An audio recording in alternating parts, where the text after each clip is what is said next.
الرحمن الرحيم الحمد لله رب العالمين الرحمن الرحيم مالك يوم الدين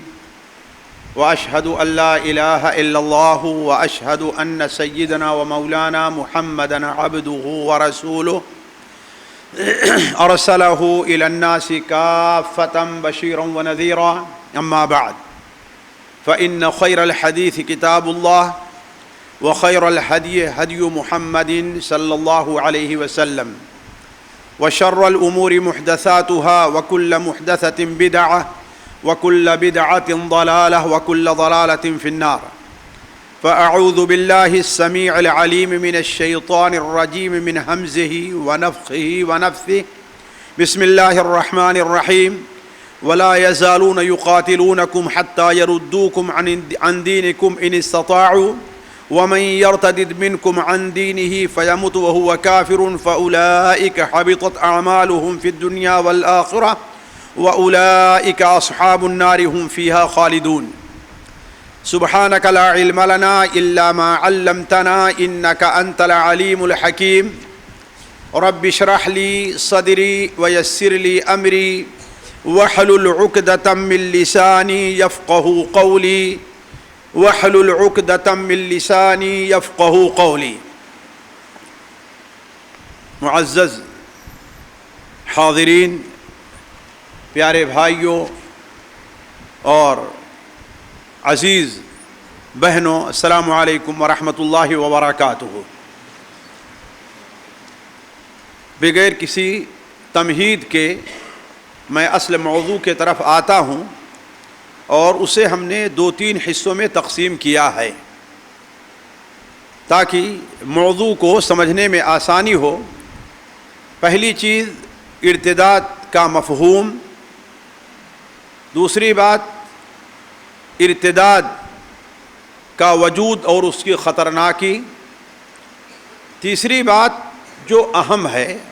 اور بڑی اہم ہے وہ یہ ہے کہ کوئی بھی شخص مرتد کیسے ہوتا ہے، وہ کون سے کام ہیں، وہ کیا کردار ہیں جس کی وجہ سے کسی شخص کے اوپر مرتد ہونے کا حکم لگ سکتا ہے، اور آخری بات یہ ہے کہ اس دنیا میں اس کے اہم اسباب کیا ہیں، اور اسی کے ساتھ ساتھ یہ بات بھی رہے گی کہ ان اسباب کا تدارک کیسے کیا جا سکتا ہے جسے آپ علاج کا نام دے سکتے ہیں۔ دیکھیے، جہاں تک ارتداد کا معنی ہے، یہ بنا ہے رد سے رددا، جس کے معنی ہوتا ہے لوٹانا، پھیر دینا اور واپس کر دینا۔ اسی لیے عربی میں کہا جاتا ہے رد الباب، یعنی دروازہ کھلا تھا، اس نے دروازے کو لوٹا دیا اور بند ہو گیا۔ اسی سے حدیث میں ایک لفظ آیا ہے مردودہ، لوٹائی ہوئی، واپس کی ہوئی۔ مردودہ اس عورت کو کہتے ہیں جسے طلاق ہو جائے اور وہ اپنے والدین کے گھر واپس آئے، لوٹ آئے، اسے مردودہ کہا گیا ہے، جیسا کہ امام بخاری رحمہ اللہ اپنی کتاب الادب المفرد کے اندر باب منعقد کرتے ہیں، باب فضل من عال مردودتن۔ یہ بیان کہ جو شخص اپنی مطلقہ بیٹی جو اس کے گھر واپس آ گئی ہے،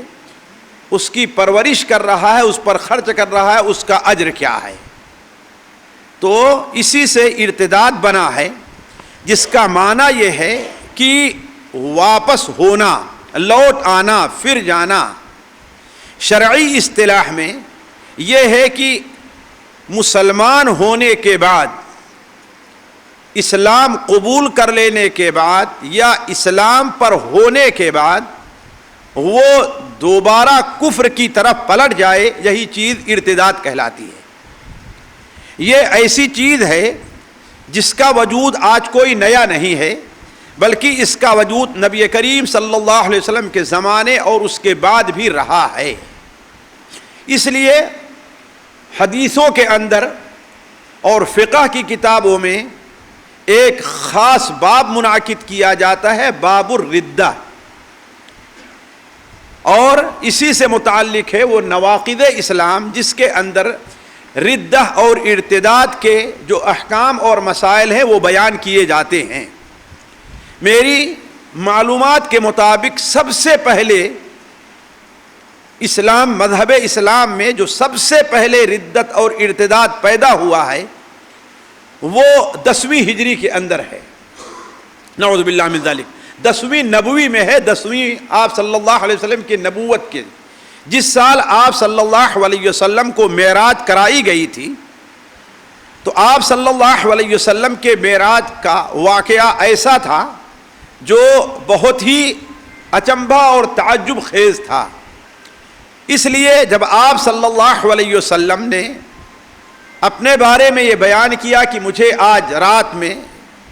یہاں سے بیت المقدس لے جایا گیا اور وہاں سے مجھے معراج کرائی گئی،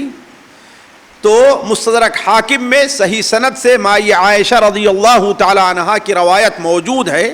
وہ بیان کرتی ہے کہ فرتد ناس فمن کان آمنوا به وصدقوا، بہت سے لوگ جو آپ پر ایمان لے آئے تھے اور آپ کی تصدیق تھی، ان میں بہت سے لوگ نہیں، نعوذ باللہ من ذالک، ترجمہ غلط ہے، ان میں سے کچھ لوگ جو آپ پر ایمان لائے تھے اور آپ کی تصدیق کی تھی، ان میں سے کچھ لوگ اپنے دین سے پھر گئے کہ یہ کیسے ہو سکتا ہے، یہ کیسے ہو سکتا ہے کہ ایک شخص رات ہی رات کو یہاں سے بیت المقدس جائے جہاں ہمیں جانے کے لیے مہینے لگتا ہے اور پھر وہاں سے 7 آسمان کی سیر کر کے واپس چلا آئے۔ تو آپ صلی اللہ علیہ وسلم کے زمانے ہی میں یہ موضوع، یہ مسئلہ پیش آیا ہے اور بہت سے لوگ اس زمانے میں مرتد ہو چکے، کچھ لوگ اس زمانے میں مرتد ہوئے ہیں، اور بہت سے لوگ، بعض لوگ وہ جو مرتد ہوئے تو نبی کریم صلی اللہ علیہ وسلم نے، جیسا کہ ان لوگوں کا واقعہ ہے جن کا صحیح بخاری کے اندر ہے کہ آپ صلی اللہ علیہ وسلم نے ان کے اوپر حد ردہ بھی قائم کی تھی، جو عقل وغیرہ کے لوگ آ کر کے مسلمان ہو گئے تھے۔ تو کہنے کا مطلب یہ ہے کہ ارتداد ایک ایسی بیماری ہے جو نئی نہیں ہے، یہ عہد نبوی ہی سے پائی جاتی تھی۔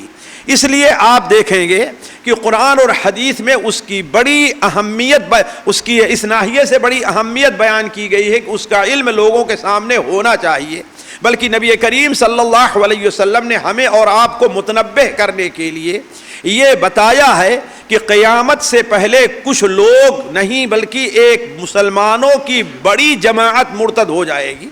چنانچہ مسند احمد میں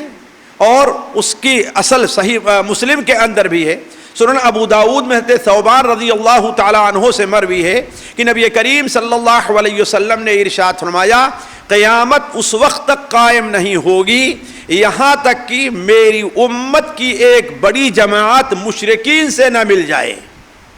مشرکین سے جا کر کے یعنی مرتد ہو کر کے مشرکین سے نہ مل جائے، اور قیامت اس وقت تک قائم نہیں ہوگی یہاں تک کہ میری امت کے کچھ بہت بڑی جماعت شرک کے اندر مبتلا نہ ہو جائے۔ تو کہنے کا مطلب یہ ہے کہ آپ صلی اللہ علیہ وسلم نے اس سے متنبہ کرنے کے لیے یہ بتایا ہے کہ یہ معاملہ قیامت سے پہلے پیش آنے والا ہے، لہذا تم لوگوں کو اس سے ہوشیار ہونا چاہیے۔ دوسرا موضوع ہم اس طرف آتے ہیں کہ آپ صلی اللہ علیہ وسلم نے اس کی خطرناکی کیا بیان کی ہے۔ دیکھیے، ارتداد ایک ایسا عمل ہے جس سے بندوں کے تمام نیک اعمال رائگاں اور برباد ہو جاتے ہیں، دنیا کے اندر بھی اس کا کوئی عمل قبول نہیں ہوگا اور آخرت میں بھی وہ سارا کا سارا عمل رائگاں جائے گا اور وہ جہنم میں جائے گا، جیسا کہ نبی کریم صلی اللہ تبارک تعالی ارشاد فرماتا ہے، وَلَا يَزَالُونَ يُقَاتِلُونَكُمْ حَتَّى يَرُدُّوكُمْ عَنْ دِينِكُمْ إِنِ اسْتَطَاعُوا۔ دیکھو، تمہیں گھبرانا نہیں چاہیے، تمہیں ہمت سے اور صبر سے کام لینا چاہیے، تمہیں سست نہیں پڑنا چاہیے بلکہ تمہیں تیاری کرنی چاہیے، اس لیے کہ یہ کافر لوگ وَلَا يَزَالُونَ يُقَاتِلُونَكُمْ حَتَّى يَرُدُّوكُمْ عَنْ دِينِكُمْ إِنِ اسْتَطَاعُوا، وہ تمہارے ساتھ برابر لڑائی کرتے رہیں گے، تمہاری مخالفت میں ہمیشہ وہ تیار رہیں گے،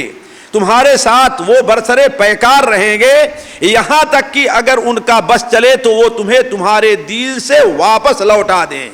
تو یاد رکھو، وَمَنْ يَرْتَدِدْ مِنْكُمْ عَنْ دِينِهِ فَيَمُتْ وَهُوَ كَافِرٌ، تو تم میں سے جو شخص اپنے دین سے پھر جائے گا مرتد ہو جائے گا اور اسی حال میں اس کا انتقال ہوگا تو فَأُولَئِكَ حَبِطَتْ أَعْمَالُهُمْ فِي الدُّنْيَا وَالْآخِرَةِ، یہی وہ لوگ ہیں جن کے تمام نیک اعمال برباد کر دیے جائیں گے، دنیا میں بھی اس کا کوئی فائدہ نہیں ہوگا اور آخرت میں وَأُولَئِكَ أَصْحَابُ النَّارِ هُمْ فِيهَا خَالِدُونَ، اور وہ لوگ جہنمی ہیں جس کے اندر وہ ہمیشہ ہمیش رہیں گے۔ اسی طریقے سے ردہ اور ارتداد کی ایک بہت بڑی قباحت یہ ہے کہ دنیا کے اندر اللہ تبارک و تعالی نے مرتد کی سزا یہ رکھی ہے کہ یہ قتل ہے۔ اس کی مثال یہ ہے کہ ایک شخص کسی ملک کا ناگرک ہے، وہ کسی ملک کا وہ کے فوج میں کام کرتا ہے اور وہ اس ملک سے بغاوت کر کے کسی اور ملک میں بھاگ کا جا کر کے پناہ لے تو ظاہر بات ہے وہ ملک ہر حالت میں اس کو اپنے یہاں واپس لانا چاہے گا اور اس کی سزا وہ قتل ہی رکھے گا، اس کے علاوہ اور کوئی سزا نہیں ہے۔ اسی طریقے سے اسلام میں داخل ہونے کے بعد یا مسلمان ہونے کے بعد اگر کوئی شخص مرتد ہو جاتا ہے تو اسلام کے اندر اس کی سزا قتل رکھی گئی ہے، جیسا کہ یہ حدیث متعدد صحابہ کرام سے مروی ہے۔ مختلف الفاظ میں ایک لفظ یہ ہے کہ من بدل دینہ فاقتلوہ، جو اپنے دین کو تبدیل کر دے اسے تم قتل کر دو۔ اسی طریقے سے ایک اور چیز ہے جس کے اوپر غور کرنا چاہیے اور حالات اس کا ثبوت پیش کرتے ہیں کہ جو شخص اپنے دین سے مرتد ہو جاتا ہے اس کے لیے اللہ تعالیٰ نے اس دنیا میں بھی رسوائی رکھی ہے، اس دنیا میں بھی وہ انسان رسوا ہو کر کے رکھتا ہے۔ بہت سے ہمارے چاہے نوجوان لڑکوں کی شکل میں ہیں یا لڑکیوں کی شکل میں ہیں، وہ مرتد ہو کر جو کہیں اور جاتے ہیں تو آپ دیکھیں گے کہ انہیں کس قدر رسوا ہونا پڑتا ہے، جس کی ایک سب سے واضح مثال ایک دینی مدرسے کے اندر جو عربی مدرسہ ہے اس کے اندر ایک فتویٰ آتا ہے، ایک باپ یا بھائی فتویٰ بھیجتا ہے کہ میری بہن نے کسی غیر مسلم سے مرتد ہو کر کے شادی کر لی تھی۔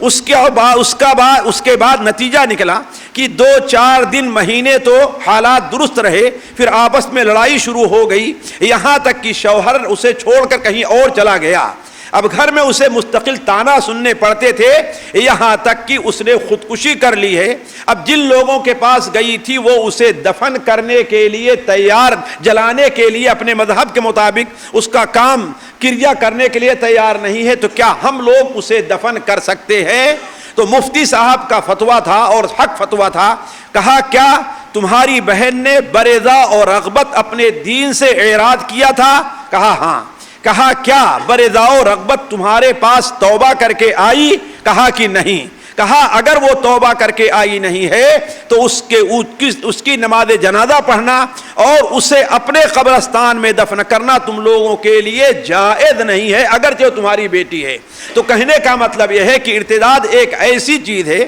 جس کی وجہ سے بندے کو اس دنیا میں بھی رسوائی اختیار کرنی پڑتی ہے۔ اس کی سب سے واضح مثال جس کا انکار نہیں کیا جا سکتا، صحیح بخاری اور مسند ابو یعلا میں انس بن مالک رضی اللہ تعالیٰ عنہ سے روایت ہے کہ ایک شخص نصرانی تھا، پھر اس کے بعد وہ مسلمان ہو گیا۔ چونکہ وہ لکھنا پڑھنا جانتا تھا لہذا اللہ کے رسول صلی اللہ علیہ وسلم نے اسے اپنے پاس بطور کاتب کے رکھ لیا۔ وہ آپ صلی اللہ علیہ وسلم کے جو قرآن مجید آپ پر نازل ہوتا آپ اسے بلا کر کے لکھاتے، تو کبھی وہ شرارت سے اگر علیمن حکیمہ آپ بتاتے تو بدل کر کے علیمن خبیرہ وہ لکھنا چاہتا۔ نتیجہ کیا نکلا کہ اللہ تبارک و تعالیٰ نے چونکہ اس کے لیے خیر نہیں رکھی تھی لہذا وہ مرتد ہو کر کے پھر نصرانی بن گیا اور اپنے دین میں واپس چلا گیا۔ اپنے دین میں واپس گیا تو لوگوں نے اس کی بڑی قدر کی، لیکن چند ہی دنوں کے بعد اس کا انتقال ہوا۔ جب اس کا انتقال ہوا تو لوگوں نے اسے دفن کر دیا۔ دوسرے دن صبح کو دیکھتے ہیں تو اس کی لاش باہر آ جاتی ہے۔ لوگوں نے سمجھا کہ چونکہ مسلمان تھا مرتد ہو گیا لہذا مسلمانوں نے اس کے ساتھ دشمنی کی بنیاد پر اسے باہر نکال کر کے پھینک دیا ہے، لہذا دوسرے دن لے کر کے گئے اور گہرا اسے جو ہے دفن کیا تاکہ اس کو نکال نہ پائیں، لیکن دوسرے دن بھی لاش اسے باہر پھینک دیتی ہے۔ اس طریقے سے جب 3 بار کیا اور اس کے اوپر انہوں نے نگراں مقرر کیے، لیکن پھر بھی جب ہر بار لاش کو باہر زمین پھینک دیتی ہے تو وہ یہ سمجھے کہ یہ اللہ تبارک و تعالیٰ کی طرف سے ہے، اس میں مسلمانوں کا کوئی دخل نہیں ہے۔ تو گویا اللہ تبارک و تعالیٰ کی یہ زمین بھی نبی کریم صلی اللہ علیہ وسلم کی نبوت کی شہادت دے رہی تھی کہ جو آپ صلی اللہ علیہ وسلم کے دین سے پھر جاتا ہے وہ اس لائق نہیں ہے کہ اس زمین میں دفن کیا جائے، اس کے دن میں اس کے قسمت میں اب رسوائی ہی لکھی ہے، ساری دنیا میں اسے رسوا ہونا ہے۔ تو میں یہ عرض کر رہا تھا کہ ارتداد کی ایک بہت بڑی خرابی ہے کہ جو شخص مرتد ہو جاتا ہے وہ اس شخص اس دنیا کے اندر بھی رسوا ہوتا ہے اور دنیا کے آخر میں بھی رسوا ہو، اور آخرت میں تو اس کے قسمت میں رسوائی لکھی ہوئی ہے۔ تو میں عرض کر رہا تھا آپ لوگوں سے کہ اسلام کے اندر یہ ارتداد تو بہت پہلے سے ہے، البتہ یہ کہ ارتداد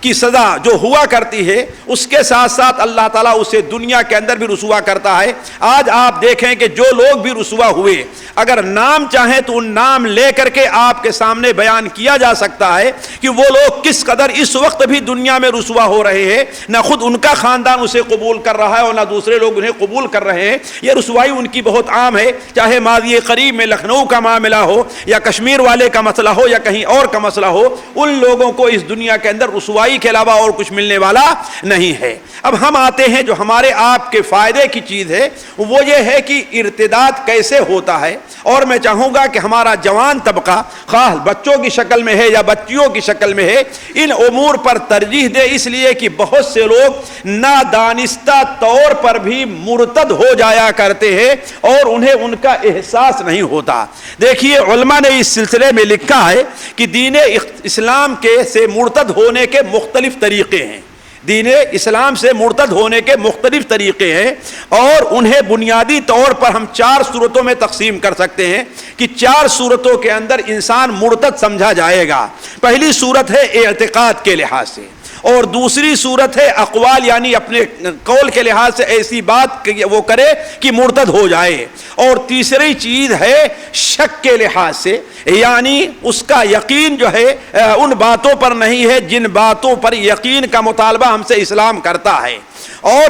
چوتھی چیز ہے جس کے ذریعے سے انسان مرتد مانا جاتا ہے، وہ ہے اپنے فعل کے لحاظ سے، یعنی عقیدے کے لحاظ سے، شک کے لحاظ سے، قول کے لحاظ سے اور فعل کے لحاظ سے۔ یہ 4 چیزیں ہیں جس کی وجہ سے انسان مرتد ہو جاتا ہے۔ مثال کے طور پر آپ عقیدے کو لے لیں کہ کب انسان عقیدے کے لحاظ سے وہ مرتد مانا جائے گا، یعنی جس کا یہ عقیدہ ہو کہ اللہ کی ربوبیت اور الوہیت اور اسماء و صفات میں اس کا کوئی اور بھی شریک ہے۔ اللہ تبارک و تعالی کی توحید ہے کہ 4 باتوں میں اللہ تعالیٰ کو واحد مانا جائے، اللہ تعالیٰ کو اس کی ذات میں، اللہ تعالیٰ کو اس کی صفات میں، اللہ تعالیٰ کو اس کے کام میں، اور اللہ تعالیٰ کو اس کے حقوق میں۔ یہ 4 چیزوں میں اللہ تبارک و تعالیٰ کو وحدہ لا شریک ماننا، یہی توحید ہے۔ اب ان میں سے کسی ایک کے اندر اگر غیر کو حصہ دیا گیا کہ اللہ تعالیٰ جیسی ذات کسی اور کی ذات ہے، جیسے یہود نے کہا کہ عزیر اللہ کے بیٹے ہیں، نصارہ نے کہا کہ عیسیٰ ابن مریم اللہ کے بیٹے ہیں، اور مسلمانوں نے کیا کہا؟ جی مسلمانوں نے کیا کہا؟ مسلمانوں نے تو یہاں تک کہہ دیا کہ محمد اللہ ہی اصل میں زمین پر آ کر کے اللہ تھے، محمد کی شکل میں اللہ تعالیٰ زمین میں آ چکا ہے۔ وہ یہود اور نصارہ سے بھی آگے بڑھ گئے، وہی جو مستوی عرش تھا خدا ہو کر اتر پڑا ہے مدینے میں مصطفیٰ ہو کر، تو مسلمان ان سے بھی آگے بڑھ گئے۔ تو علی کل حال اگر کوئی اللہ تعالیٰ کی ذات میں یا اللہ تعالیٰ کی صفات کے اندر یا اللہ تبارک و تعالیٰ کے کاموں میں، جسے اللہ کی ربوبیت کہتے ہیں، جیسے مارنا ہے، جلانا ہے، لینا ہے، دینا ہے، بگڑی بنانا ہے، پیدا کرنا ہے، یہ ساری چیزیں جو اللہ تعالیٰ کے کام ہے جس میں کوئی شریک نہیں ہے، اگر کسی کو حصہ دیا جائے تو اللہ تعالیٰ کی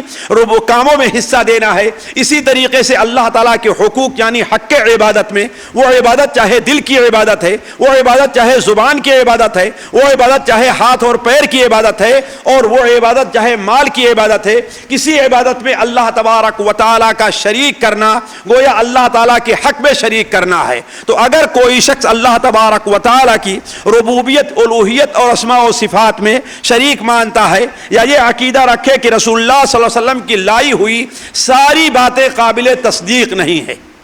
بہت سے لوگ جو آج اپنے کو سیکولر ذہن یا جو دینی تعلیم یا ایمان ان کا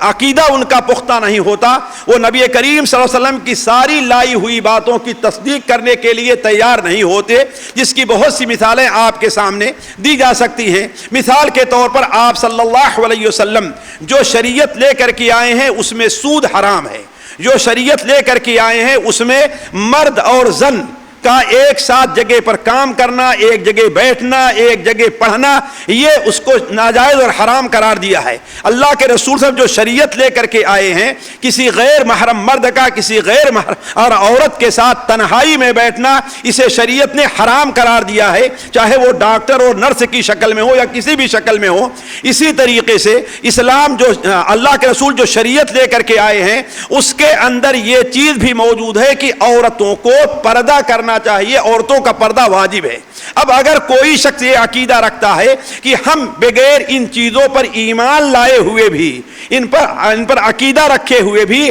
ہم مسلمان رہیں گے، تو یہ مانا جائے گا کہ وہ دین سے مرتد ہے۔ یہ تمام چیزیں ہیں جس پر توجہ دینی چاہیے۔ اسی طریقے سے آپ صلی اللہ علیہ وسلم کی اتباع کے بارے میں یہ سمجھتا ہے کہ عبادت میں تو آپ کی اتباع واجب ہے، باقی دیگر چیزوں میں ہمارے معاملات کا ہے، ہماری شادی بیاہ کا معاملہ ہے، ہمارے دیگر امور ہیں، اس میں نبی صلی اللہ علیہ وسلم کی اتباع واجب نہیں ہے۔ اسی طریقے سے اگر کوئی شخص آخرت پر یا جنت اور جہنم کے بارے میں عقیدہ نہیں رکھتا ہے تو ایسا شخص گویا کہ مرتد مانا جائے گا۔ یا اللہ کے رسول صلی اللہ علیہ وسلم جھوٹے ہونے کا عقیدہ رکھے، یا اللہ کی کتابوں کے غلط ہونے کا کوئی عقیدہ رکھے، یا ارکان اسلام، ارکان ایمان کے بارے میں یعنی ان کے بارے میں اس کا یہ عقیدہ نہ ہو، جیسے نماز کی فرضیت کا عقیدہ نہ ہو، زکوٰۃ کی فرضیت کا عقیدہ نہ ہو۔ یہ باتیں میں اس لیے کہہ رہا ہوں کہ آج ایک ایسی چیز، ہمارا نوجوان کہیں دوسری طرف چلا جاتا ہے، ہماری کوئی لڑکی دوسری طرف چلی جاتی ہے تو اس کو لوگ یقیناً اس کے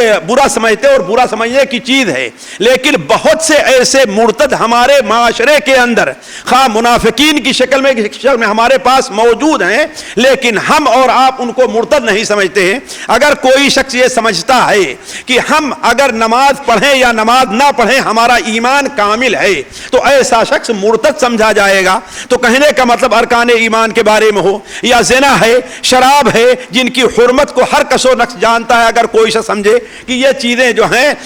حرام نہیں ہیں تو ایسا انسان مرتد مانا جائے گا۔ اس طریقے سے اور بہت سی چیزیں ہیں۔ اسی طریقے سے دوسری چیز جس کی وجہ سے انسان مرتد ہوتا ہے وہ دین اسلام کے بارے میں انسان شک کے اندر مبتلا ہو جائے، یعنی اس کا یقین نہ ہو، اگرچہ انکار نہیں کرتا ہے، اگر کہے ہاں بھائی لگتا تو ہے یہ بات سچ ہے لیکن میرے دل میں یہ بات نہیں اتر پا رہی، سے بہت سے معاملات ہوتے ہیں، تو وہ انسان بھی مرتد سمجھا جائے گا۔ اسی طریقے سے ایک مرتد کا جو تیسرا طریقہ ہے وہ قول کے ذریعے ہے، اور یہ بڑی اہم چیز ہے، اس پر توجہ دینی چاہیے۔ قول کے ذریعے اس کا معنی کیا ہے؟ اس کا معنی یہ ہے کہ انسان ایسی بات کہے جو اسلام کے منافی ہو، جیسے اللہ اور اس کے رسول کو گالی دینا، اللہ اس کے رسول کے عیوب کو بیان کرنا، نبوت کا دعویٰ کرنا، یا وہ چیزیں جو دین میں حرام ہیں انہیں حلال کہنا، جو چیزیں حلال ہیں انہیں حرام کہنا، اللہ اور اس کے رسول، دینی امور، شاعر اسلام یا اہل دین کا ان کی دینداری کی وجہ سے مذاق اڑانا۔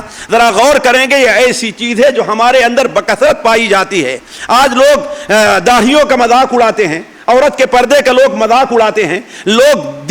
اگر کوئی بہت نماز پڑھتا ہے تو کہیں گے ارے اتنی نماز کیا پڑھو گے، یا اگر کسی سے آپ کہیے کہ تم نماز پڑھو تو کہیں گے کیا کریں گے، جنت جہنم بھی تو اللہ تعالیٰ نے بنائی ہے، اس کو بھی تو بھرنا ہے نا، گویا اپنے آپ کو بطور مذاق کے جہنمی ثابت کر رہا ہے۔ تو یہ ایسی چیزیں ہیں جو دین سے ارتداد کا سبب ہیں، اس کے اوپر تعجب نہیں ہونا چاہیے۔ قرآن مجید میں اس کے اوپر دلیل موجود ہے، چنانچہ اللہ تعالیٰ قرآن مجید کے اندر سورہ توبہ میں ارشاد فرماتا ہے یا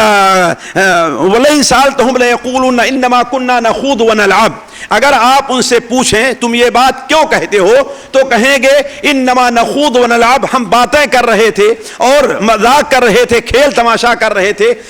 ہمیں راستہ کاٹنا تھا، ہمیں راستے میں جانا تھا اور راستہ نہیں گزر رہا تھا، اس لیے مذاق کر رہے تھے۔ یہ آیت کب نازل ہوئی ہے ساتھیوں؟ اس کو آپ سنیں تو اس آیت کے سمجھنے میں آپ کو آسانی ہوگی۔ حضرت عبداللہ ابن عمر ہیں، کعب ابن مالک ہے اور متعدد صحابہ کرام سے صحیح سند کے ساتھ مروی ہے کہ اللہ کے رسول صلی اللہ علیہ وسلم غزوہ تبوک سے واپس آ رہے تھے۔ آپ صلی اللہ علیہ وسلم کے ساتھ کچھ لوگ کمزور ایمان والے جن کے اوپر نفاق کا شبہ تھا، وہ لوگ بھی آپ کے ساتھ جنگ میں گئے ہوئے تھے۔ چنانچہ واپس آ رہے تھے، ایک جماعت واپس آ رہی تھی، ان میں کچھ سچے مسلمان بھی تھے اور ایسے کچھ لوگ تھے جن کا ایمان کمزور تھا۔ تو ان میں سے ایک کہتا ہے مذاق کرنے کے لیے، جو مذاق آج ہمارے ماحول میں بہت عام ہے، وہ کہتا ہے کہ ما رأینا مثل قرائنا ھذا، ہم نے اپنے ان قاریوں، ان حافظوں کے طریقے سے نہ تو پیٹو پایا کہ کھانا کھانے بیٹھتے ہیں تو کھاتے چلے جاتے ہیں،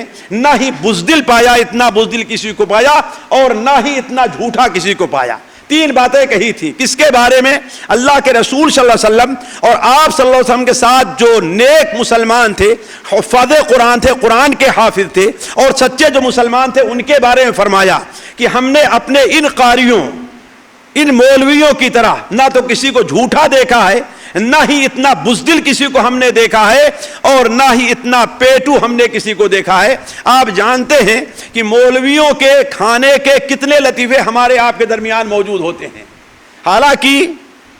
مشاہدہ یہ ہے، تجربہ یہ ہے کہ ایک ڈاکٹر ہو یا ایک انجینئر ہو یا ایک وکیل ہو، وہ مولوی سے کم نہیں کھاتا، زیادہ کھاتا ہے۔ لیکن کسی ڈاکٹر کے بارے میں آپ لطیفہ نہیں سنیں گے، کسی انجینئر کے بارے میں لطیفہ نہیں سنیں گے، لیکن مولویوں کے کھانے کے بارے میں آپ لطیفے بہ لطیفے سنتے جائیں گے۔ بلکہ بدقسمتی سے ہمارے دینی مدارس کے اندر بھی یہ جراثیم پائے جاتے ہیں اور اس قسم کا مذاق اڑایا جاتا ہے۔ بلکہ میں تو کہتا ہوں بعض مقررین حضرات اس قسم کے لطیفے سنا کر کے اپنی طرف لوگوں کو مائل کرتے ہیں۔ ایک مولوی صاحب تقریر کرنے کھڑے ہوئے وہ لطیفہ سناتے ہیں، اللہ کی قسم یہ دین کے بارے میں ارتداد اور کفر کا معاملہ رکھتا ہے۔ وہ تقریر کرتے ہوئے کہتے ہیں کہ ایک عورت تھی جس کا اپنے شوہر سے بڑا اختلاف رہا کرتا تھا،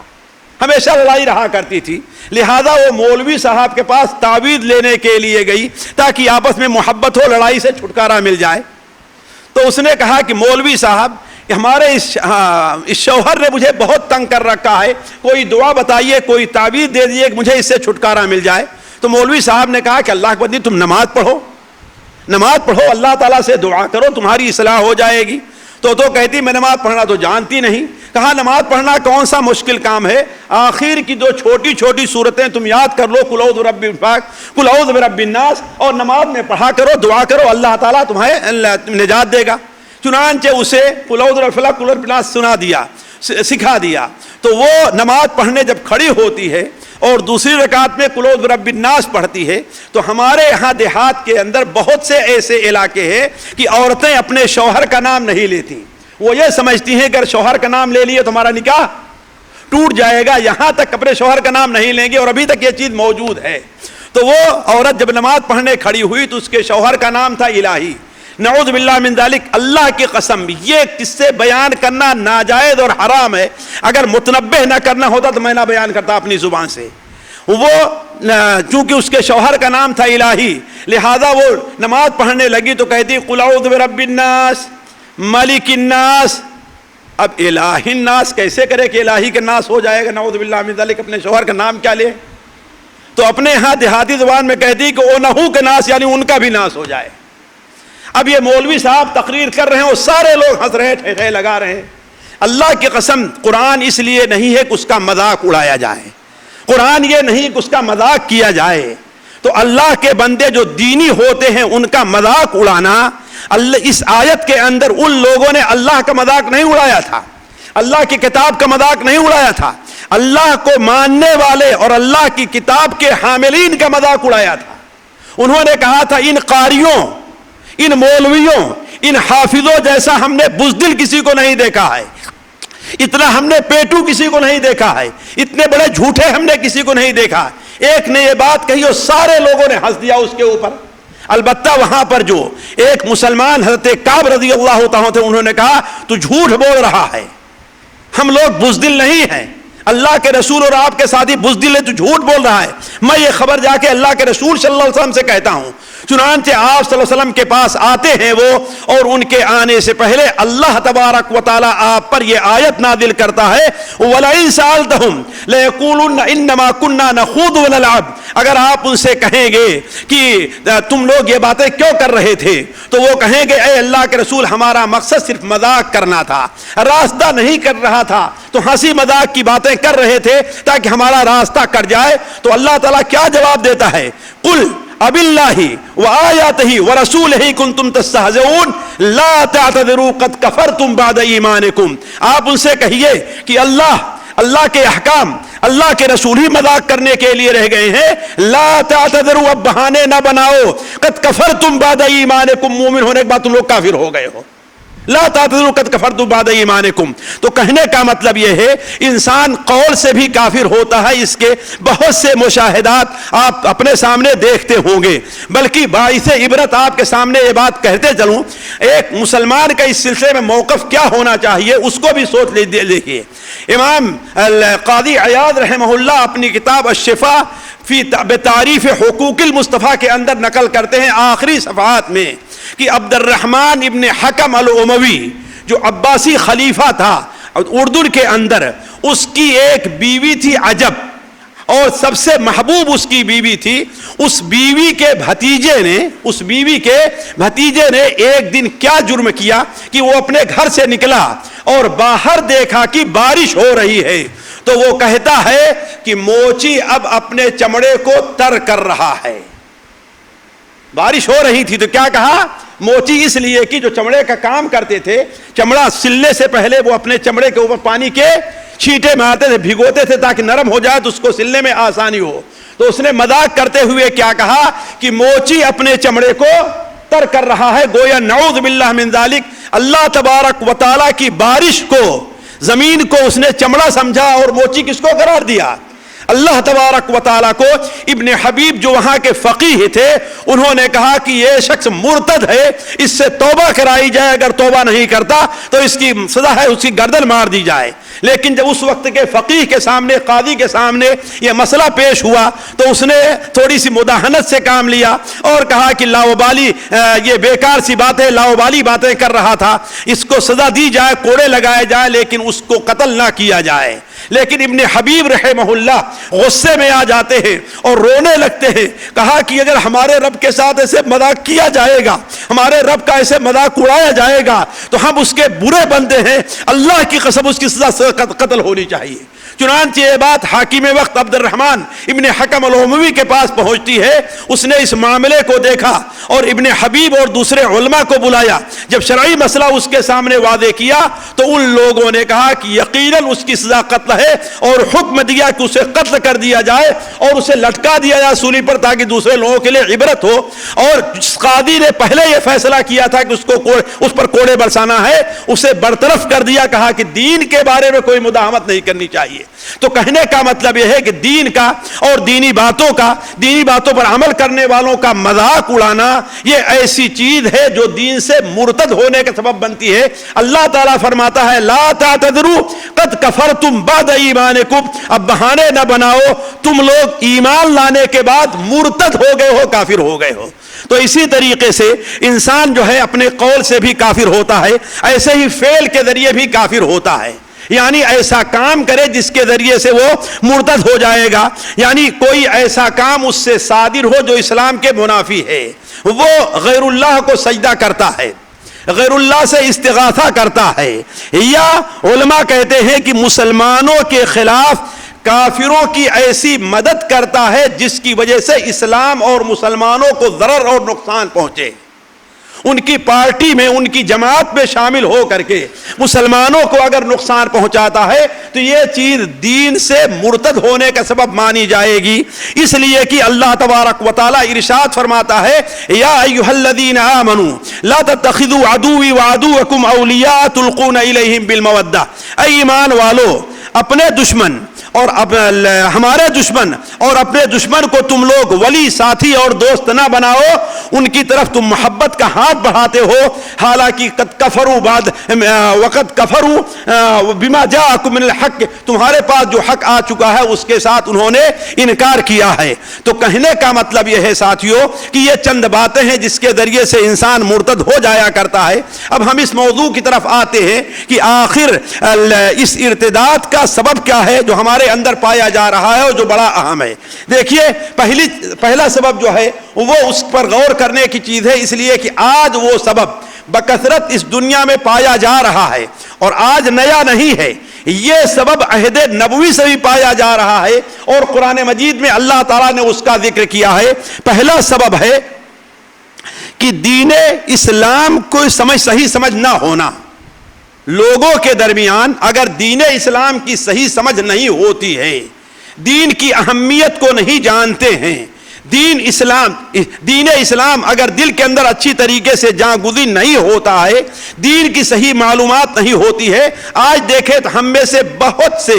نوجوان اور بہت سے نوجوان خواہ لڑکوں کی شکل میں لڑکیوں کی شکل میں ہے، چونکہ انہیں دین کی صحیح سمجھ نہیں ہوتی۔ اسی لیے ہم نے پرسوں بھی اپنے محاضرے میں کہا تھا، مثال کے طور پر آپ لوگ یہ دیکھیں کہ اس وقت لڑکیوں کا اپنے گھر سے فرار اختیار کرنا یہ ایک عام، پوری دنیا میں، ہندوستان میں نہیں بلکہ پوری دنیا میں ایک عام رواج بن چکا ہے،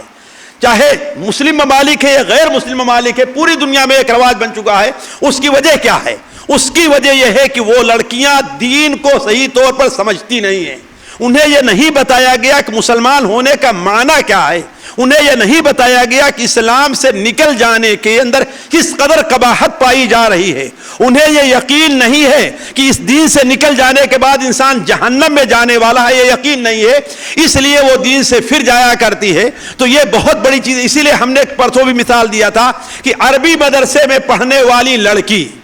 عربی مدرسے میں پڑھنے والا لڑکا جسے دین سکھایا جاتا ہے اور اسے دین کی اہمیت بتائی جاتی ہے، نادر آپ لوگوں کے سننے میں آئے گا کہ وہ اپنے گھر سے فرار اختیار کیے۔ ایسا ہو سکتا ہے اور ہوتا ہے، لیکن نادر ایسا ہوگا، بہت کم ایسا ہوا کرتا ہے کہ ہاں کسی دینی مدرسے میں پڑھنے والا لڑکا یا دینی پڑھنے والی لڑکی اس نے اپنے من پسند اس طریقے سے شادی کر لی ہو۔ کیوں؟ اس لیے کہ اولاً یہ نہیں ہے کہ ان کے اندر محبت کا جذبہ نہیں ہے، یہ ایسی چیز ہے جو ہر انسان کا اللہ تعالیٰ نے ودیت کر کے رکھی ہے کہ وہ کسی سے ملنے سے یا محبت پیدا ہو جاتی ہے، لیکن ان کے سامنے اصل چیز کیا رہتی ہے؟ اپنے دین کا احترام رہتا ہے، اپنے مقام کا احترام رہتا ہے، شرم کا معاملہ رہتا ہے، اللہ تعالیٰ کا خوف رہتا ہے، اپنے والدین کا احترام رہتا ہے، اس لیے وہ لوگ ایسا کام کرنے کے لیے تیار نہیں ہوتے۔ تو کہنے کا مطلب یہ ہے کہ پہلی چیز جو دین سے پھر جانے کا سبب بنتی ہے وہ کیا چیز ہے کہ دین کو صحیح نہ سمجھنا۔ اسی لیے آپ دیکھیں گے صحیح بخاری کے اندر ہے کہ اللہ کے رسول صلی اللہ علیہ وسلم نے جب دنیا کے بادشاہوں کو آپ نے خطوط لکھے، مصر کے بادشاہ کو خط لکھا، ایران کے بادشاہ کو خط لکھا، یمن کے بادشاہ کو خط لکھا، انہی میں قیصر روم کو بھی آپ نے خط لکھا تھا۔ تو قیصر روم کے پاس جب خط پہنچا ہے تو اس نے کہا کہ یہاں پر کوئی اس علاقے کا کوئی آدمی موجود ہے کہ موجود نہیں ہے، تو تلاش کیا گیا تو معلوم یہ ہوا کہ مکہ سے کوئی قافلہ تجارتی شام کے اندر آیا ہوا ہے، جس قافلے کی سرداری ابو سفیان کر رہے تھے جو ابھی مسلمان نہیں ہوئے تھے۔ چنانچہ قیصر نے ان کو اپنے پاس بلایا اور ان سے بہت سوالات کیے جو سیرت کی کتاب میں آپ لوگوں نے پڑھا ہوگا۔ ان میں سے ایک سوال یہ بھی تھا کہ کیا وہ نبی جو تمہارے اندر پیدا ہوا ہے اس کی جماعت بڑھ رہی ہے کہ گھٹ رہی ہے؟ تو ابو سفیان نے کہا نہیں، ابھی تک تو اس کی جماعت بڑھتی جا رہی ہے۔ اس کے بعد سوال کیا کیا اس کے دین میں داخل ہونے کے بعد کوئی آدمی اس سے ناراض ہو کر کے اپنے دین سے پھر بھی جاتا ہے؟ تو سفیان نے کہا نہیں۔ تو اس شخص نے کہا تھا، یعنی قیصر کافر ہونے کے باوجود کا یہی حال ایمان کا ہے. جب دل کے اندر راسخ ہو جاتا ہے, گھر کر جاتا ہے, تو دل سے اپنے نکلتا نہیں ہے. تو کہنے کا مطلب یہ ہے کہ اگر ایمان ہمارے دل کے اندر مکمل ہوتا اور ہمارے بچے یا بچیوں کو دین کی صحیح تعلیم ہوتی تو وہ کبھی بھی اپنے دین سے مرتد نہ ہوتے. اسی طریقے سے دوسری چیز جو ہے, وہ جو دین کے مرتد ہونے کا بہت بڑا سبب بنتی ہے, وہ کافروں کا مکر اور فریب ہے. ان کی چالیں ہیں, وہ ایسی چال چلتے ہیں کہ کمزور ایمان والوں کو اپنے دام اور اپنے جال میں پھنسا لیتے ہیں. اور یہ کوئی آج نئی بات نہیں ہے. قرآن مجید میں اللہ تبارک و تعالی ارشاد فرماتا ہے, وَقَالَتْ طَائِفَةٌ مِّنْ أَهْلِ الْكِتَابِ آمِنُوا بِالَّذِي أُنزِلَ عَلَى الَّذِينَ آمَنُوا وَجْهَ النَّهَارِ وَاكْفُرُوا آخِرَهُ لَعَلَّهُمْ يَرْجِعُونَ. ان میں کی یعنی اہل کتاب کی ایک جماعت کہتی ہے کہ یہ جو لوگ ایمان لے آئے ہیں, یا محمد جو کتاب لے کر کے آئے ہیں, اللہم صلی علی محمد, جو کتاب لے کر کے آئے ہیں, صبح کو ان کے اوپر ایمان لے آؤ اور شام کو اس دین سے تم پھر جانا تاکہ دوسرے لوگ بھی تمہیں دیکھ کر کے دین سے پھر جائیں. اس کا قصہ کیا ہے؟ اس کا قصہ سیرت اور تفسیر کی کتابوں میں ہے کہ یہودیوں کے 12 بڑے عالم تھے, 12 بڑے عالم رہتے تھے, اور انہی سے متعلق صحیح حدیث میں, جسے علامہ البانی اپنی صحیحہ میں نقل کرتے ہیں, آپ صلی اللہ علیہ وسلم نے ارشاد فرمایا, اگر میرے اوپر 12 یہودی ایمان لے آلے تو دنیا میں کوئی یہودی نہیں بچے گا جو ایمان نہ لائے. یہی 12 یہودی جو بڑے عالم تھے, وہ ایک بار آپ صلی اللہ علیہ وسلم کے خلاف آپس میں جمع ہوئے اور مشورہ کرنے لگے, اور مشورہ کرتے ہوئے کہا کہ اپنے لوگوں کو تم تیار کرو اور خود اپنے یعنی 12 میں سے ایک ایسا کرو کہ صبح کے اوپر ایمان لے آؤ اور محمد صلی اللہ علیہ وسلم کی تصدیق کرو کہ ہاں یہ دین صحیح ہے, یہ کتاب صحیح ہے, لیکن شام کو تم دین سے پھر جانا. کیوں؟ تاکہ اس لیے کہ وہ لوگ جو اس دین میں داخل ہوئے ہیں وہ کہیں گے, ارے یہ تو بہت بڑا عالم تھا, یہ تو پہلی کتابوں کا بھی علم رکھتا ہے, اس کے پاس اتنا علم ہے, جب یہ دین سے پھر گیا ہے تو اس کا مطلب اس دین کے اندر کوئی خرابی ضرور پائی جا رہی ہے, تو دوسرے لوگ بھی اپنے دین سے پھرنا چاہیں گے. تو کہنے کا مطلب یہ ہے کافروں کی چال ہوتی ہے جس کی وجہ سے بہت سے لوگ دین سے پھر جایا کرتے ہیں. اور آج بھی دیکھیں تو ساری دنیا میں, صرف ہندوستان کے اندر نہیں بلکہ ساری دنیا کے اندر یہ چال مسلمانوں کے خلاف چلی جا رہی ہے, اور بہت سے لوگوں کو اس سلسلے میں تیار کیا جا رہا ہے کہ مسلمانوں کے خلاف ایسی چال چلے کہ ان کا اپنے دین کے بارے میں عقیدہ پختہ نہ رہ جائے, اور جب ان کا عقیدہ پختہ نہیں رہ جائے گا تو وہ دین سے پھر جائیں گے. لہذا مسلمانوں کو ان کی اس چال سے ہوشیار رہنا چاہیے, ان کی اس چال سے مسلمانوں کو متنبہ رہنا چاہیے کہ کہیں اس کے پیچھے کوئی ایسا شخص تو نہیں پڑا ہے جو بظاہر تو کافر ہے لیکن اپنے کو مسلمان ظاہر کر رہا ہے. اسی طریقے سے تیسری وجہ جو بہت زیادہ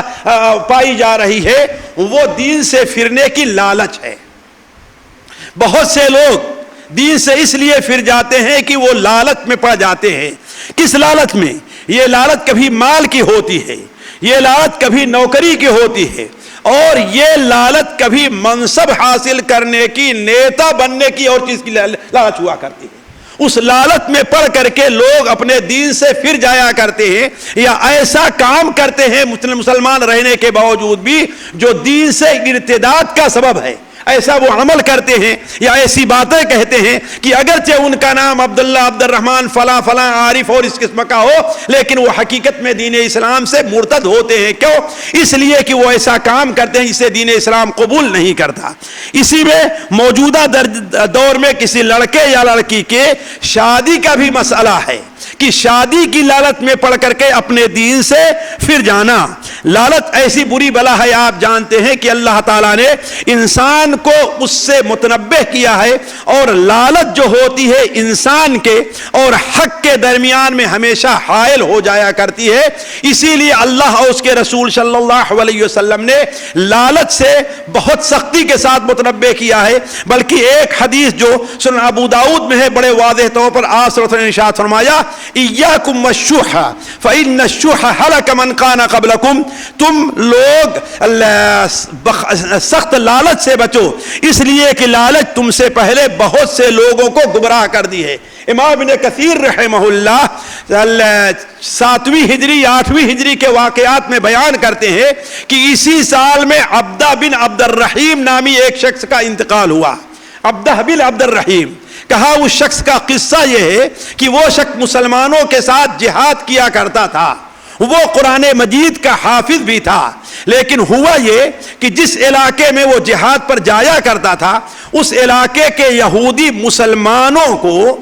کے خلاف چال چلتے ہوئے وہ اپنی خوبصورت لڑکیوں کو ان کے درمیان میں بھیجا کرتے تھے تاکہ مسلمانوں کا عقیدہ ساتھیوں، اور آج بھی یہ چیز بعض ان علاقوں میں استعمال کی جا رہی ہے، خصوصاً فلسطین اور دوسری جگہوں میں یہ چیزیں استعمال کی جاتی ہیں، لڑکیوں کو تیار کر کے اس علاقے میں بھیجا جاتا ہے۔ چنانچہ وہ شخص ایک ایسی لڑکی کو دیکھا جو نصرانی تھی اور اس سے نظر اس پر پڑی اور اسے اپنا دل دے بیٹھا، اس سے کہتا ہے کہ آخر تم تک پہنچنے کا کیا طریقہ ہے؟ امام ابن کثیر رحمہ اللہ امام الجوزی کے حوالے سے نقل کرتے ہیں کہ کچھ دن تک سوچتا رہا اور بعد میں جا کر کے وہ مسلمان ہو گیا اور اس سے اس کی شادی ہو گئی۔ وہ قلعہ اتفاقاً مسلمانوں سے نہیں فتح ہوا، بعد کافی دن کے بعد جب مسلمانوں نے فتح کیا تو اس سے ملاقات اسی قلعے کے اندر ہوتی ہے اور کہتی اے فلاں تو نمازی تھا، اے فلاں تو روزے دار تھا، اے فلاں تو قرآن مجید کا حافظ تھا، یہ ساری چیزیں کہاں چلی گئی، تم چھوڑ کر کہاں چلے آئے؟ تو وہ کہتا ہے اللہ کی قسم اس وقت مجھے قرآن مجید کی صرف ایک آیت یاد ہے، بلکہ پورا قرآن، اس کے علاوہ پورا قرآن مجھ کو بھول گیا ہے۔ اور قرآن مجید کی آیت کیا ہے؟ ربما یود الذین کفروا لو کانوا مسلمین، بہت سے کفار اس وقت تمنا کریں گے کاش کہ ہم مسلمان ہوتے۔ کہا اس کے علاوہ قرآن میں کوئی آیت مجھے یاد نہیں ہے، لیکن اب دیکھتے ہو میری یہ بیوی ہے، مجھے اتنا مال مل گیا ہے، میری اس سے اولاد ہو گئی ہے، اب میں کیسے اپنے دین کو چھوڑ سکتا ہوں؟ تو گویا لالچ کی وجہ سے وہ مرتد ہوتا رہا اور اپنے دین سے نہیں پھرا۔ تو کہنے کا مطلب یہ ہے دین سے پھرنے کا ایک سبب بنتا ہے بہت زیادہ لالچ کرنا، لالچ پہ پڑ کر کے انسان اپنے دین سے پھر جایا کرتا ہے۔ اگر آج آپ دیکھیں کہ تو ہندوستان کے اندر یہ بلا ساتھیوں بہت عام ہے۔ آپ لوگ جو عربی ہیں ان میں سے دیکھیں گے ڈاکٹر نفیس نے ایک مقالہ لکھا ہے عربی میں کہ علی گڑھ اور اس کے ارد گرد میں بعض ایسے گاؤں ہیں جو پورے گاؤں کے گاؤں مرتد ہو جاتے ہیں۔ ان میں بہت سے لوگوں کو واقعات لکھا کہ ایک شخص جو مرتد صرف اس لیے ہو گیا ہے کہ اس کے اوپر کسی کا 10,000 روپے قرض تھا اور وہ قرض ادا نہیں کر پا رہا تھا، جس کی وجہ سے اس نے کہا اگر تم چاہتے ہو کہ میں قرض تمہارا معاف کر دوں تو تم ہمارے دین کے اندر آ جاؤ، اس لیے کہ وہاں بہت بڑی تنظیمیں کام کر رہی ہیں۔ اس طریقے سے ایک شخص صرف ایک پائپ نل جو ہوا کرتا ہے نا ہینڈ پائپ، اس کی وجہ سے مرتد ہو گیا۔ تو بہت سے لوگ آج ہندوستان اور ہندوستان کے علاوہ جو لوگ خصوصاً یورپ کا سفر کرتے ہیں اسی لیے مرتد ہو جاتے ہیں کہ انہیں مال کی یا عورت کی یا کسی اور چیز کی یا منصب کی لالچ ہوا کرتی ہے۔ علی کل حال چوتھا سبب جو دین سے ارتداد کا ہوتا ہے وہ ڈر ہے، اور یہ سب سے بڑا سبب اور بہت بڑا سبب ہے جو بہت سے لوگوں کے دین کے قبول کرنے یا قبول کر لینے کے بعد دین سے پھر جانے کے بارے میں ہوا کرتا ہے، کیونکہ بہت سے لوگ آزمائش میں ٹک نہیں پاتے ہیں، آزمائش کا مقابلہ نہیں کر پاتے ہیں۔ آج کچھ لوگ مسلمان ہوتے ہیں لیکن دیکھتے ہیں کہ مسلمان ہونے کے بعد انہیں یہاں پر کچھ زیادہ نہیں مل رہا ہے، ان کی نوکری جاتی رہی ہے، ان کا یہ معاملہ ہے، تو اپنے دین سے اس لیے پھر جایا کرتے ہیں۔ ایسے ہی بہت سے لوگ اپنے دین سے اس لیے پھر جاتے ہیں کہ وہ سمجھتے ہیں کہ اگر ہم نے یہ کام نہیں کیا تو ہمارا یہ جو منصب، ہماری یہ کرسی ہے جاتی رہے گی، لہذا اپنی کرسی پر باقی رہنے کے لیے وہ دین کا سودا کر لیتے ہیں۔ بہت سے لوگ جانتے ہیں خوف کی وجہ سے کسی پارٹی کو کسی جماعت کو ووٹ دیتے ہیں اس لیے کہ وہ سمجھتے ہیں کہ اگر ہم نے ووٹ نہیں دیا تو ہماری نوکری، ہماری تجارت جو ہے، ہماری جائیداد وہ جاتی رہے گی۔ تو بہت سے لوگ وہ دین سے اسی لیے پھر جایا کرتے ہیں۔ آپ اگر دیکھیں تو قیصر روم اپنے ملک کے خطرہ کے لیے اور اپنے یہاں کے جو عالم تھے ان کے ڈر سے وہ دین اسلام قبول نہیں کیا۔ وہ قبول کرنا چاہتا تھا، اس نے یہ کہا تھا اگر تم سچ کہہ رہے ہو تو جس کی بات کرے اس کا ملک ہمارے پیروں قدموں تک آ کر کے پہنچے گا، اور اپنے عالموں سے جب مشورہ کرتا ہے تم لوگ کیا کہہ رہے ہو، جب وہ بھڑک اٹھے تو کہتا ہے میں تو تم کو آزمانا چاہتا تھا اور اپنے دین سے پر اڑا رہا اور جس نے دین قبول نہیں کیا۔ تو کہنے کا مطلب یہ ہے کہ اپنے ملک کے جانے، اپنی سرداری کے، اپنے منصب کے، اپنی کرسی کے جانے کی وجہ سے بہت سے لوگ دین کے سے پھر جایا کرتے ہیں۔ اسی طریقے سے ساتھیوں، دین کے پھرنے کا ایک اور سبب بنتا ہے مسلم معاشرے میں فکری مذاہب کا عام ہونا، اور اس پر غور کرنا چاہیے۔ مسلمانوں کے اندر آج بہت سے ایسے نظریات پائے جاتے ہیں جس کی بنیاد خالص عقل کے اوپر ہے۔ وہ نظریات بعض دینی جماعتوں کے سلسلے میں پائی جاتی ہیں۔ مثال کے طور پر میں آپ سے کہوں کہ بعض ایسی جماعتیں ہیں، ان سے یہ کہا جائے کہ اللہ کے رسول صلی اللہ علیہ وسلم کو معراج ہوئی تھی، تو وہ کہیں گے کہ آپ کو معراج ہوئی تھی ہم مانتے ہیں، لیکن وہ روح کی معراج تھی، جسم کی معراج نہیں تھی۔ کیوں؟ اس لیے کہ ان کی عقل قبول نہیں کرتی ہے کہ ایک انسان اپنے جسم کے ساتھ کیسے وہاں تک جائے گا۔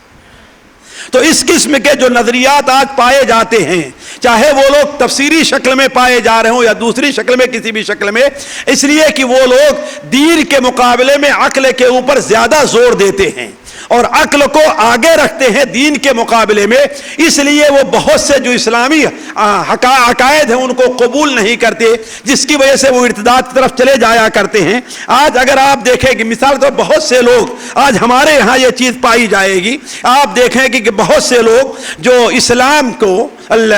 اس ناحیے سے نہیں دیکھتے کہ اسلام کا اس بندوں کے زندگی کے ہر مرحلے اور ہر سمجھیے کہ میدان سے تعلق ہے، انسان کے اخلاق سے بھی ہے، انسان کے معاملات سے بھی ہے اور انسان کے عقائد سے بھی ہے۔ وہ یہ سمجھتے ہیں کہ بندے کا تعلق، اسلام کا تعلق بندے اور اس کے رب سے ہے، یعنی مسجد کے اندر ہے تو اللہ کے احکام کا پابند ہے، روزہ رکھ رہا ہے اللہ کے احکام کا پابند ہے، لیکن اگر وہ دکان پر بیٹھ گیا ہے تو اللہ کے حکم کا پابند نہیں ہے، وہ چاہے سود لے رہا ہے اپنی تجارت کو بڑھانے کے لیے یا اور کچھ کر رہا ہے، تو جو یہ سمجھتے ہیں وہ بھی اسی نظریے کے حامل ہیں کہ وہ لوگ عقل کو زیادہ آگے رکھ رہے ہیں اور شریعت کے اپنے پیچھے رکھے ہوئے ہیں۔ اسی طریقے سے ایک اور چیز ہوتی ہے جو دین اسلام سے پھرنے کے ہوتی ہے، اور اس سلسلے میں بہت سے لوگوں نے خود مجھ سے مناقشہ کیا ہے۔ وہ کیا ہے؟ کافروں کی ترقی سے مرعوب ہو کر کے، کافروں کی جو آج سائنسی ترقی ہے، کافروں کی جو آج سیاسی ترقی ہے، کافروں کی جو آج اقتصادی ترقی ہے، اس سے مرعوب ہو کر کے وہ سمجھتے ہیں کہ اگر یہ لوگ حق پر نہ ہوتے، اگر ان لوگوں کی ساری باتیں غلط ہی ہوتی تو وہ لوگ اتنی ترقی کیوں کر جاتے۔ اور بہت سے لوگوں کے بارے میں یہ بات مشاہدے کے اندر آئی ہے، حالانکہ وہ لوگ نہیں سمجھتے ہیں کہ اللہ تبارک و تعالی نے دین کا جو معاملہ رکھا ہے وہ اور کافروں کی ترقی کا جو معاملہ رکھا ہے اس کا موضوع اللہ تبارک و تعالی کے ان کے ساتھ محبت سے نہیں ہے۔ اللہ تعالیٰ فرماتا ہے لا یغرنک تقلب الذین کفروا فی البلاد، لا یغرنک تقلب الذین کفروا بالبلاد، اور میں چاہوں گا یہ ایسی آیت ہے جس کے اوپر ہر پڑھا لکھا انسان خواہ مرد کی شکل میں یا اس کے اوپر توجہ دے اور اس آیت کو پڑھے۔ یہ آیت اتنی اہم ہے ساتھیوں کہ نبی کریم صلی اللہ علیہ وسلم روزانہ جب تہجد کے لیے اٹھتے تھے تو آل عمران کی جو 11 آیتیں پڑھا کرتے تھے ان میں یہ 2-3 آیتیں بھی ہیں۔ اور ایک بار آپ صلی اللہ علیہ وسلم نے ارشاد فرمایا، صحیح ابن حبان کے اندر روایت ہے، مائی عائشہ بیان فرماتی ہیں کہ آپ نے بیان فرمایا کہ آج رات میرے اوپر کچھ آیتیں نازل ہوئی ہیں، ویل لمن قراها ولم يتدبر فيها، تباہی ہے اس شخص کے لیے جو ان آیات کو پڑھے اور ان کے بارے میں تدبر نہ کرے، غور فکر سے کام نہ لے۔ وہ آیتیں کیا ہے؟ ان فی خلق السماوات والارض واختلاف اللیل والنہار لآیات للباب، عام طور پر ائمہ لوگ اسے نمازوں کے اندر پڑھا کرتے ہیں۔ تو میں جس آیت پر توجہ دلانا چاہتا ہوں وہ یہ ہے کہ اللہ تعالیٰ فرماتا ہے لا یغرنک تقلب الذین کفروا فی البلاد، اے مسلمانوں، ایک ایک کر کو خطاب کر رہا ہے اللہ تعالیٰ، لا یغرنک، اللہ کے رسول سے خطاب ہے لیکن ہم تمام لوگ خطاب ہے، لا یغرنک تقلب الذین کفروا فی البلاد، جن لوگوں نے کفر کیا ہے، روئے ضمیر کے اوپر جو دندناتے پھر رہے ہیں، اقتصاد ان کے ہاتھ میں ہے، سیاست ان کے ہاتھ میں ہے، سارے کام وہ کر رہے ہیں، تو لا یغرنک، ان کا یہ کچھ کرنا تمہیں دھوکے میں نہیں ڈالنا چاہیے۔ اس کی وجہ سے تمہیں دھوکے میں نہیں آنا چاہیے. کیوں؟ متاع قلیل ثم مأواہم جہنم وبئس المہاد. یہ جو ان کو ملا ہے یہ لاکھوں اور کروڑوں، بلکہ لاکھ کی تو بات ہی نہیں، اب تو اربوں کی بات ہے، جو اربوں ان کے پاس ہے، یہ آخرت کے مقابلے میں متاع قلیل. پورا ملک انہوں نے اپنے قبضے میں لے لیا ہے، لیکن آخرت کے مقابلے میں کیا ہے؟ متاع قلیل، معمولی سی پونجی ہے. یہ اللہ کے نزدیک اس کی کوئی اہمیت نہیں ہے. اگر اللہ کے نزدیک اہمیت ہوتی تو اسے نہیں دیتا. جیسا کہ نبی صلی اللہ علیہ وسلم کی حدیث ہے، اگر دنیا اللہ تعالیٰ کے نزدیک ایک مچھر کے پر کے برابر بھی ہوتی تو کافر کو ایک قطرہ پانی بھی پینے کو نہیں ملتا. نبی کریم صلی اللہ علیہ وسلم، صحیح مسلم کی روایت ہے، جابر بن عبداللہ کی مدینہ کی گلیوں سے آ رہے تھے، ایک بکری وہاں پر مری پڑی ہوئی تھی. آپ نے اس کا کان پکڑا اور کان پکڑ کے لوگوں سے کہا اسے 1 درہم میں کون لے گا؟ صحابہ نے کہا اے اللہ کے رسول، اولا تو اس کی کان کٹے ہوئے ہیں، یہ عیب دار ہے، یہ زندہ ہوتی پھر بھی اس کی کوئی اہمیت نہیں تھی، یہ مردہ ہے، اسے کون 1 درہم ملے گا؟ تو آپ نے فرمایا اس ذات کی قسم جس کے ہاتھ میں میری جان ہے، دنیا اللہ تعالیٰ کے نزدیک اس بکری سے بھی زیادہ اس کی بھی اہمیت نہیں ہے دنیا کے اللہ کے نزدیک. تو لا یغرنک تقلب الذین کفروا فی البلاد متاع قلیل. کیا ہے؟ یہ معمولی سی پونجی ہے. اس کے بعد نتیجہ کیا ہے؟ ثم مأواہم جہنم وبئس المہاد. پھر ان کا ٹھکانہ جہنم ہے اور جہنم برا ٹھکانہ ہے. یہ دنیا، یہ سیاست، پورے ملک پر ان کا ہولڈ، پورے ملک پر ان کا قبضہ، پوری دنیا پر ان کا اقتصادی قبضہ، پوری دنیا پر ان کا سیاسی قبضہ جو حاصل ہے، اس سے تمہیں دھوکہ نہیں کھانا چاہیے، بلکہ ان کا ٹھکانہ کیا ہے؟ آخرت میں جہنم ہے. اور اس دنیا کی مثال یہ ہے کہ ایک گلاس انسان شربت لیتا ہے، کسی کو پینے کے لیے دیتا ہے اور اس میں ایک قطرہ زہر کا ملا دیتا ہے کہ تم پی لو. اس دنیا کی یہی حیثیت ہے. لیکن اللہ تعالیٰ فرماتا ہے لیکن الذین اتقوا ربہم، لیکن وہ لوگ جن لوگوں نے اللہ کا تقوی اختیار کیا ہے، لہم جنات تجری من تحتها الانہار. یہ وہ لوگ ہیں جن کے نیچے جن کو ایسی جنت ملنے والی ہے کہ جنت کے نیچے نہریں جاری ہیں جس میں وہ ہمیشہ ہمیش رہیں گے. نزلا من عند اللہ، یہ اللہ تعالیٰ کی طرف سے ان کے لیے مہمان نوازی کا سامان ہے. اور اس کے علاوہ ابرار نیک لوگوں کے لیے جنت میں بہت زیادہ ہے. اسی طریقے سے اللہ تعالیٰ سورہ روم میں ارشاد فرماتا ہے وعد اللہ لا یخلف اللہ المیعاد. اللہ تبارک و تعالیٰ کا وعدہ ہے کہ مسلمانوں کو غلبہ ملے گا اور ترقی ملے گی. یہ اللہ تعالیٰ کا وعدہ ہے. لا یخلف المیعاد، اللہ تعالیٰ وعدہ خلافی نہیں کرتا. بس فرق یہ ہے کہ تم صبر کر نہیں کرتے ہو، تم ہمت سے کام نہیں لیتے ہو، ورنہ اللہ تعالیٰ وعدہ خلافی نہیں کرتا ہے. ولکن اکثر الناس لا یعلمون، لیکن اکثر لوگ اللہ تعالیٰ کے اس وعدے کی حقیقت کو جانتے نہیں ہیں. یعلمون ظاہرا من الحیات الدنیا، دنیا کی ظاہری جو قیمت ہے اس کو دیکھ رہے ہیں. وہم عن الآخرۃ ہم غافلون، اور آخرت کے بارے میں وہ غافل ہیں. تو کہنے کا مطلب یہ ہے کہ کافروں کی ترقی سے مرعوب ہو کر کے بہت سے لوگ بھی دین سے پھر جاتے ہیں اور وہ دین کی حقیقت کو نہیں جانتے ہیں. اسی طریقے سے ایک اور چیز ہے جو ہمارے نوجوان اور دوسرے لوگوں کے دین سے مرتد ہونے کا سبب بنتی ہے، اور وہ ہے غیر قوموں کی کوشش. غیر قومیں ہمارے ساتھ بڑی کوششیں کر رہی ہیں، جو چال تو چل ہی رہی ہیں، لیکن اس کے باوجود بھی ہمیں دین سے پھیرنے کے لیے اللہ کی قسم یہ جو آج نیٹ کے اوپر کس قسم کی جو برائیاں اور پھیلائی جا رہی ہیں، بلکہ نعوذ باللہ من ذالک ان کی ایک جماعت ہے اب تو ایسی فلمیں تیار کر رہی ہے کہ ایک کارٹون کی شکل میں، جیسا کہ لوگوں نے مجھ سے بتایا واللہ عالم، کارٹون کی شکل میں کوئی عورت کو بناتا ہے اور وہ کسی غیر مسلم کے پاس جاتی ہے، کہتی ہے مجھے قرض دے دیجئے اس لیے کہ میرے پاس جو ہے کھانے پینے کے لیے کچھ نہیں ہے. وہ مسلمان ہے اور غیر مسلم، یہ کارٹون بنایا جا رہا ہے. تو وہ اس سے کہتا تمہارا شوہر کہاں ہے؟ کہا ارے وہ شوہر تو کسی کام کے نہیں، ہمارے شوہر ان کا فلاں نام ہے، ان کو تو کوئی قرض بھی نہیں دیتا. تو وہ کہتا ہے کہ تم ایسے شوہر کے ساتھ کیوں رہتی ہو جو تمہیں سکون نہیں دے سکتا؟ ہمارے دین میں آ جاؤ، تم کو سب کچھ ملنے والا ہے، مال بھی ملنے والا ہے، قرض کیا، میں تم کو پورا گھر دینے کے لیے تیار ہوں.